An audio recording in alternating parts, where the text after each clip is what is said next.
வைத்திருக்கிறார்கள். இதை நான் சட்டமன்றத்தில் பேசணும்னு முடிவு பண்ண பிறகு எனக்கு கொலை மிரட்டல் வருதுங்கிறார். இந்து மதம் ஊடுருவிய காலமே விஜயநகர பேரரசு தான்.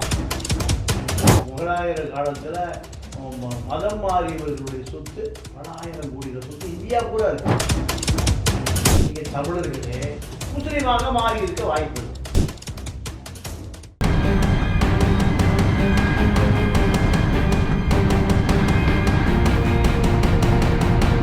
நேயர்களுக்கு வணக்கம்.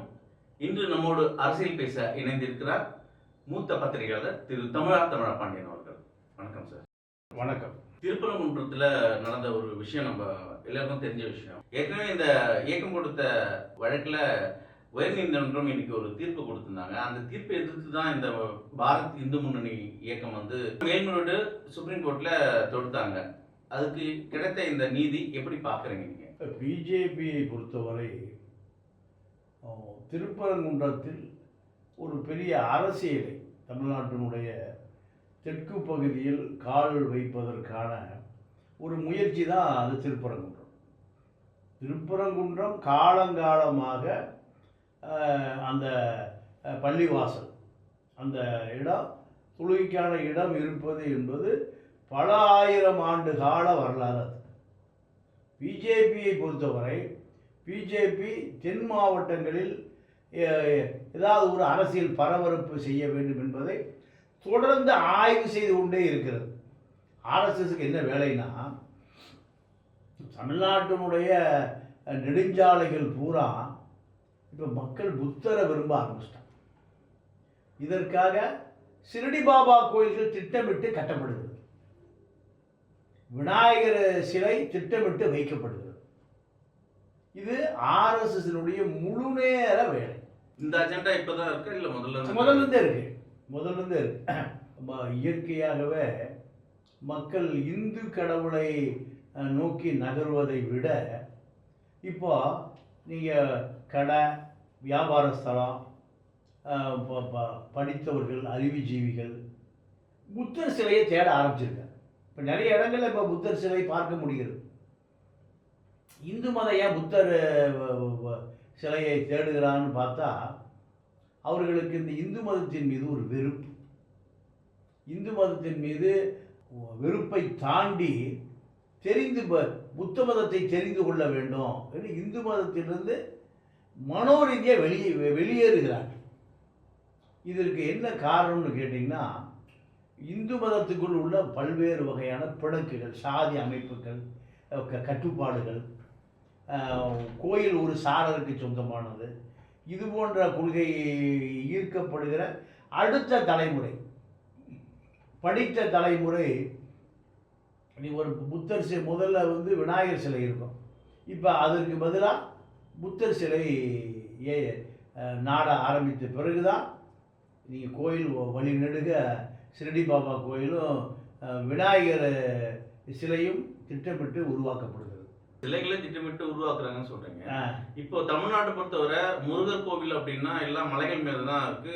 ஒண்ணுதான் அப்படி திருச்செந்தூர் அப்படின்னு சொல்லலாம்.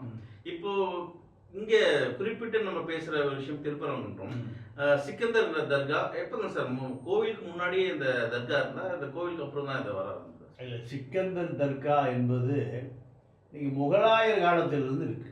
முகலாயர் காலம் ஏறக்குறைய ஒரு 500 ஆண்டு காலம்.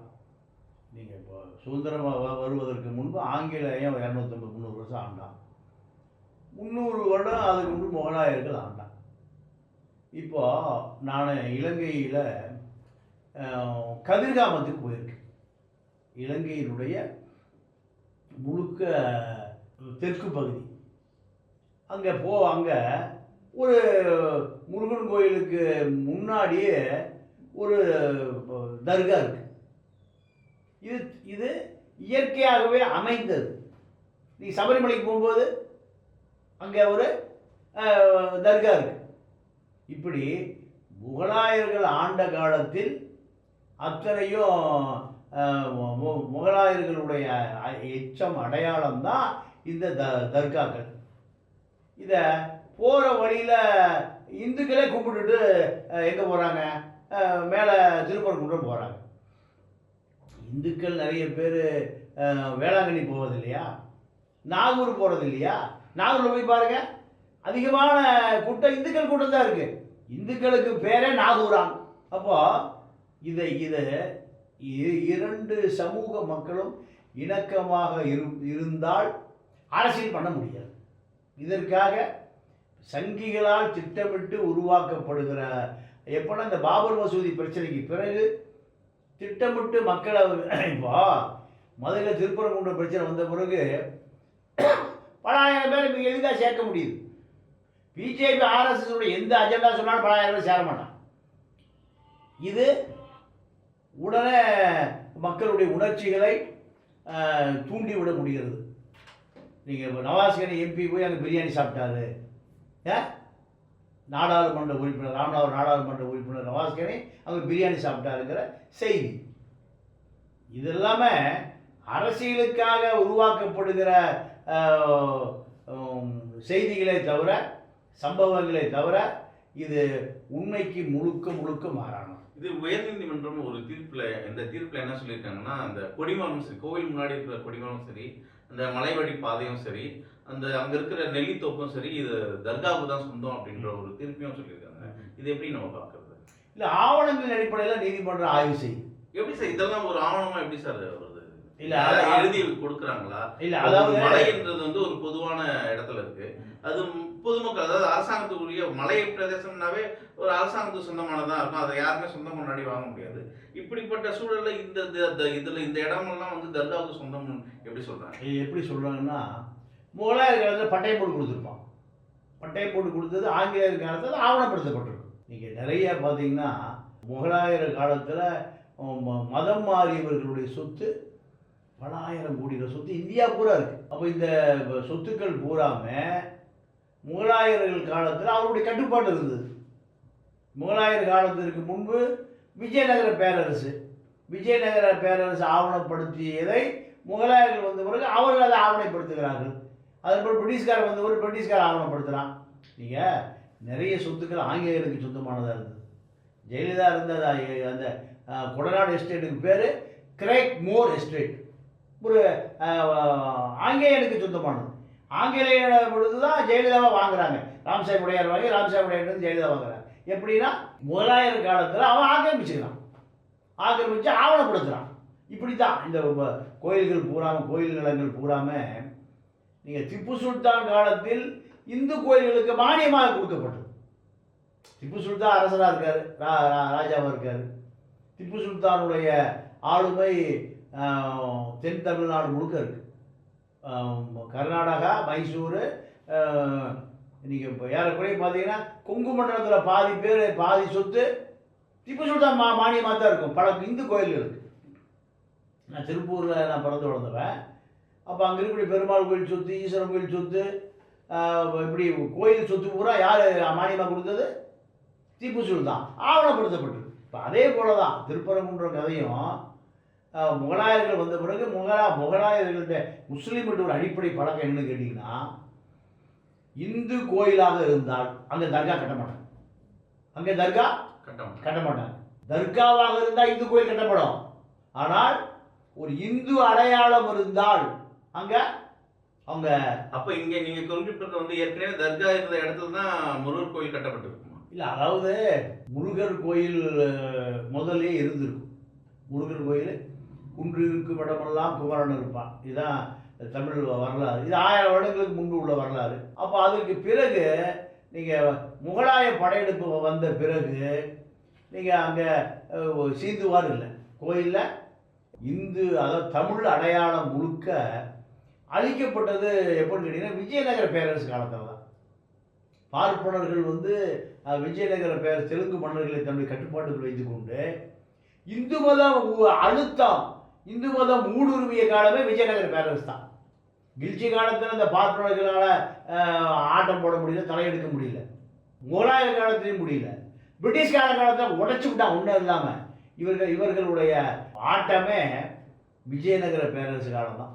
ஒரு 600-700 வருஷத்துக்கு முந்தி தான். அப்போ இவர்கள் அந்த ஆட்டம் போட்ட அழுத்தம் காரணமாக தான் நிறைய பேர் மதம் மாறுகிறார்கள். மதம் மாறிய பொழுது நீங்கள் தமிழர்களே முஸ்லீமாக மாறி இருக்க வாய்ப்பு இருக்குது. அவர்கள் அங்கே குடியிருந்த இடத்துல நாங்கள் தமிழர்கள் இந்துக்களே இல்லை.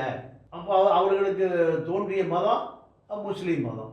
அப்போ தமிழர்களே இங்கே இருக்கிற கேரளாவில் இருக்கிற முஸ்லீம்கள் பூரா ஆட்சி எடுத்து பார்த்தீங்கன்னா பழைய சேர நாட்டு மக்கள்.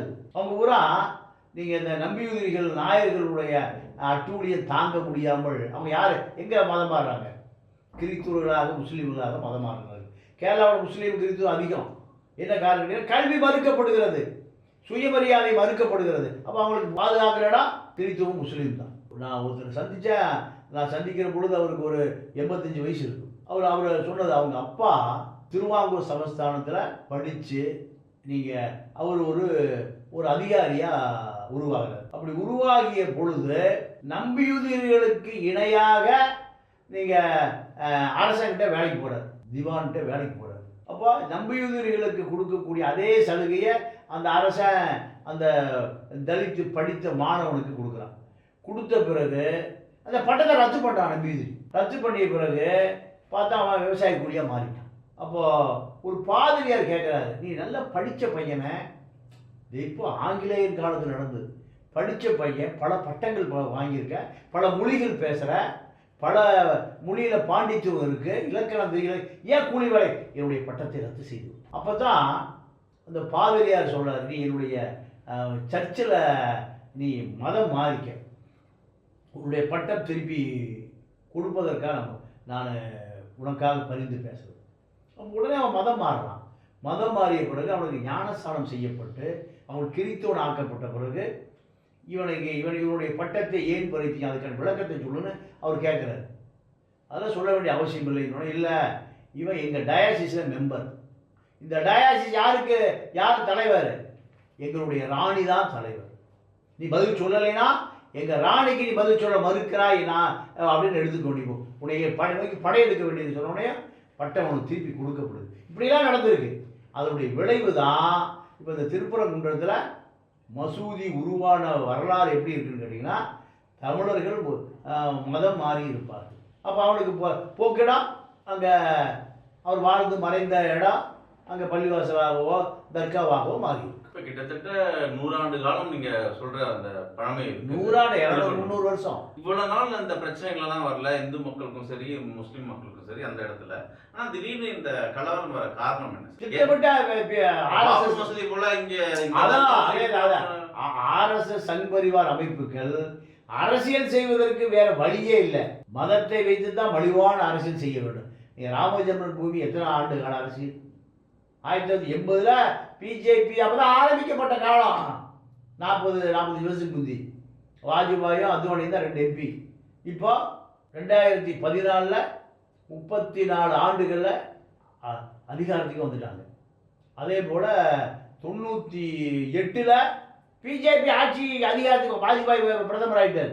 இவர்களுக்கு கிடைச்ச ஒரே அரசியல் துருப்பு என்ன? ராமஜென்ம பூமி. அது இடிக்கணுங்கிறதான அரசியல். இந்தியா முழுக்க கரசேவகர்கள் செங்கல் கொடுங்கன்னு முரளி மனோகர் ஜோஷி என்ன பண்ணார்? செங்கல் வசூல் பண்ணார். அத்வானி ரத யாத்திரை. இப்படித்தானே அரசியல் நடந்தது. பாபர் மசூதி இடிச்சிங்க, அங்கே ராமர் ஜென்மபூமி கட்டிங்களா? இல்லை. ஏன்? அது கூட அரசியல் மையமே தவிர அது நோக்கம் அல்ல. இதுதான். இப்போ அதே கதை தான் திருப்பரங்குன்றத்தில் ஒட்டுமொத்தமான இந்துக்களுடைய உணர்ச்சிகளை தூண்டிவிட்டு எப்படியாவது தமிழ்நாட்டுடைய தென்பகுதியில் ஒரு 10 MLA சீட்டு பிடிச்சது, இந்துக்கள் வாக்க வாங்கியது. இவர்கள் கொள்கையே கிடையாது. ஒரே கொள்கை, நீங்கள் முஸ்லீம்களை எதிர்ப்பது மட்டும்தான், கிறிஸ்துவர்களை எதிர்ப்பது மட்டும்தான். இதுதான் கொள்கை. அதுதான் இப்போ திருப்பரங்குன்ற முருகனுடைய மலை முஸ்லீம்கள் அங்கே ஆக்கிரமிச்சிருக்காங்க. இது மிக எளிதாக பல ஆயிரம் பேரை உடனே உண்டு திரட்ட முடியுது. பிரியாணி சாப்பிட்டான், மட்டனை சாப்பிட்டான், சிக்கனை சாப்பிட்டான், அசைவம் சாப்பிட்டான்னா மக்கள் இங்கே படிக்காத மக்கள் 300 ரூபாய்க்கு 500 ரூபாய்க்கு ஓட்டு போடுகிற மக்கள் நம்ம ஈஸியாக உணர்ச்சி வசப்பட்டான்னா கோயம்புத்தூர் குண்டு வெடிப்புக்கு பிறகு தான் பிஜேபி அங்கே ஜெயிச்சு. ராதாகிருஷ்ணனுக்கு மகாராஷ்டிரா ஆளுநராக இருக்கார, அவர் நாடாளுமன்ற உறுப்பினரான தொகுதி அது திருப்பரங்குன்றம்ல திருப்பூர் கோவை குண்டு வெடிப்பில். அப்போ முதல்ல கோவை தான் நாடாளுமன்ற தொகுதி. கோவையில் ராதாகிருஷ்ணன் ஜெயிக்கிறார்.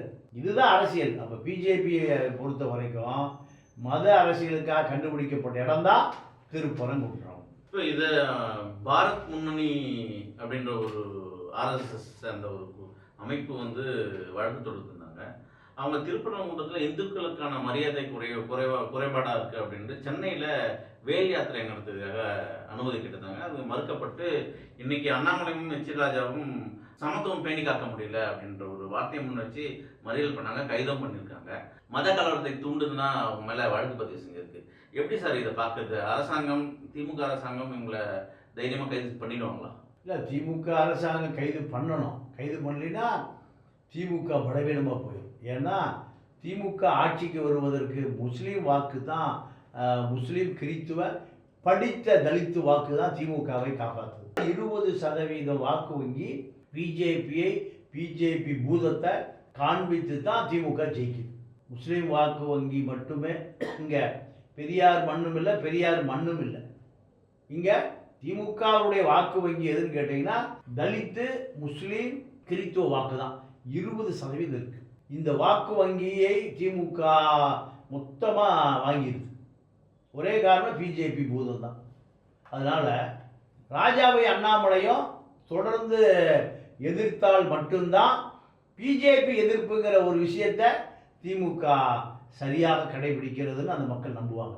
அந்த மக்களை நம்ப வைப்பதற்காகவே திமுக அந்த பிஜேபி எதிர்ப்பு விஷத்தை போடுகிறது. முழுமையாக பிஜேபியை அவர்கள் எதிர்க்கவே இல்லை.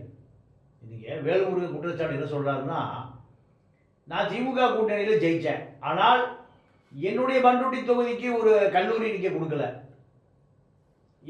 பண்ருட்டி பலாச்சுளை அங்கே ஒரு வேளாண்மை கல்லூரி கொடுக்கல. ஆனால் இந்த திமுக அரசு நயினா ராகேந்திரனுக்கு கல்லூரி கொடுத்துருக்கீங்க, வானதி சீனிவாசனுக்கு கல்லூரி கொடுத்துருக்கீங்க. அப்போ இது யாருக்கான அரசு? பிஜேபிக்கு அஞ்சு நடுங்குகிறீர்கள். 88,000 ஏக்கர் அரசு நிலம் எங்கள் நீலகிரியில் ஒரு ஏக்கரை 1 கோடிக்கு போகும். 88,000 கோடியை வட இந்திய பிஜேபி ஆதரவு பெற்றவர்கள், நீங்கள் தமிழக வருவாய்த்துறை அதிகாரிகளின் ஆதரவோடு ஆக்கிரமித்திருக்கிறார்கள். இதை நான் சட்டமன்றத்தில் பேசணும்னு முடிவு பண்ண பிறகு எனக்கு கொலை மிரட்டல் வருதுங்கிறார் ஒரு ஒரு சட்டமன்ற உறுப்பினர். இதுக்கு பின்னாடி யார் இருக்கா? பிஜேபி. அப்போ பிஜேபியோடு திமுக கள்ளக்கூட்டு வைத்துக் கொண்டு இருக்கிறது என்பதுதான் இந்த 88,000 ஏக்கர்கள். அண்ணாமலை வந்து விமர்சனம் வைக்கிறாரு, சேகர்பாபு மீது ஒரு பட்டியல் இருக்கிற ரவுடி அப்படின்னு சொல்லுகிறாரு. ஏன்னா திமுகவில் சேகர்பாபு தான் இப்போ ஆளினால் அழகுராஜா. அதனால் சேகர்பாபுவை மூத்த அமைச்சர்களை பூரா வேலை வாங்கக்கூடிய இளைய அமைச்சர். ஆனால் அண்ணாமலை திமுக அமைச்சர்களை மிரட்டி அவர் பெற வேண்டியதை பெற்றுக்கொண்டு தான். சரித்திர பதிவேடு ரவுடி சேகர்பாபு அப்படின்னு குறிப்பிட்டார். அவர் தான் திமுக அமைச்சராக இருக்கார். வடசென்னை அமைச்சர் தான் இப்போ எல்லா அமைச்சர்களையும் வேலை வாங்குறாரு. வேல்முருகனுக்கு பதில் சொல்கிறக்கும், கோக்காமணிக்கு பதில் சொல்கிறக்கும், யோ என்ன இருக்க எது சொல்லியா, சிவசேகர வன்னியரை எது சொல்லியா, பதில் சொல்லியா. முதலமைச்சர் கூட கட்டளையிட முடியாது. யார் கட்டளையிடுறா? சேகர்பாபு. அப்போது சேகர்பாபுக்கு முதலமைச்சர் அலுவலகத்தில், முதலமைச்சர் குடும்பத்தில், முதலமைச்சர் இல்லத்தில் அவ்வளவு அதிகாரம். ஆற்காடு வீராசாமிக்கு எவ்வளோ அதிகாரம் இருந்ததோ அதை விட பல மடங்கு அதிகாரம் தெலுங்கை தாய்மொழியாக கொண்ட சேகர்பாபுக்கு அவ்வளோ அதிகாரம் கொடுக்கப்பட்டிருக்கு. அது திராவிட இயக்கத்தினுடைய பலவீனங்கள். பாஜகவோட பார்வை வெறும் சேகர்பாபு மீது மட்டும் இருக்கிறது காரணம் என்ன? ஒருவேளை அறநிலையத்துறை இருக்கிறதுனால அந்த பிரச்சனை இருக்கும். அது ஒரு காரணம். அறநிலையத்துறையை பாஜக கட்டுப்பாட்டில் வர மறுக்குது. திமுக பிஜேபியோடு இணக்கமாக போயிருக்குன்னா 20% வாக்கு வங்கி திமுகவுக்கு எதிராக போயிருக்கு. அப்போ பிஜேபியை எதிர்த்து கொண்டே இருக்க வேண்டும், நடித்து கொண்டே இருக்க வேண்டுமே தவிர அது முழுமையாக எதிர்க்கல. கடவுள் சரியாக தான் இருக்காரு. கடவுள் பேரை சொல்ற சில மனிதர்கள் தான் பிரச்சனையாகவே இருக்காங்க. எல்லோருக்கும் பொதுவானவராகவும் சொந்தமானவர் தான் இருக்காங்க. உங்கள் நேரத்துக்கும் கருத்துக்கும் மிக்க நன்றி. நன்றி, வணக்கம்.